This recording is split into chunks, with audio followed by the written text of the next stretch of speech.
নদীর ভেতরে জলপরীর কাছে সাহায্য চাই। ওই পারবে এই বিপদ থেকে আমাদেরকে মুক্ত করতে। এমনটা বলে কাক দ্রুত উড়ে নদীর মাঝখানে গেল আর জলপরীকে ডাকতে লাগলো। বন্ধু জলপরী, তুমি কোথায়? তাড়াতাড়ি এসো, তোমার সাহায্যের অনেক প্রয়োজন আমাদের।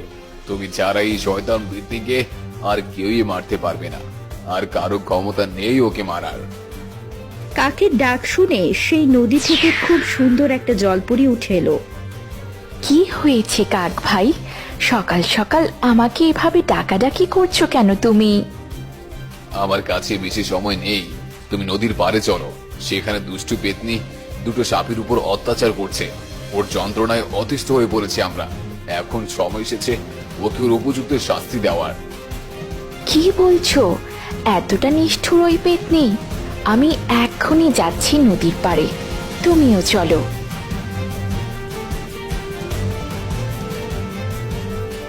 আহারে, কি নিষ্ঠুর এই পেতনি! কি নৃশংসভাবে দুটো সাপকে গলা চেপে হত্যা করার চেষ্টা করছে। এই দুষ্টু পেতনি, ছেড়ে দে ওদের বলছি। আরে বাহ, এ তো দেখছি জলপরি। কত বিশাল একটা সুন্দর জলপরি। জলপরির মাংস খেতে তো আরো বেশি মজার হবে।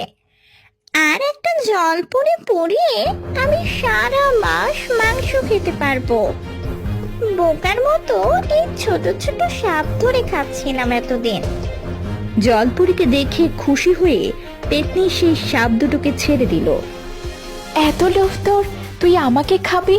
তোর সময় ফুরিয়ে এসেছে। এখনই তোকে আমি উচিত শিক্ষা দেব। তোর এত শক্তি নেই যে তুই আমার শক্তির সাথে পারবি। তুই মারবি আমাকে?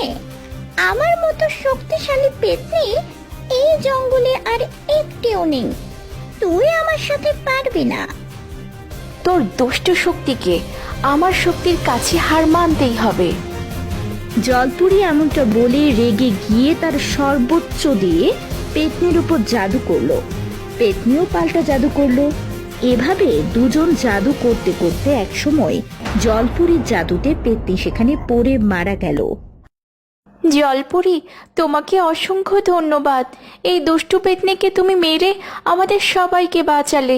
এইভাবে একে একে জঙ্গলে সব পশু পাখি থেকে শুরু করে সবাইকে খেয়ে ফেলেছে, যেমন করে আমার বাবাকে খেয়েছে। আরও আগে যদি পেতনিকে তুমি মেরে ফেলতে, তাহলে আর আজকে আমার বাবাকে আমি হারাতাম না। আমার বাবা আমাদের মাঝে বেঁচে থাকতো।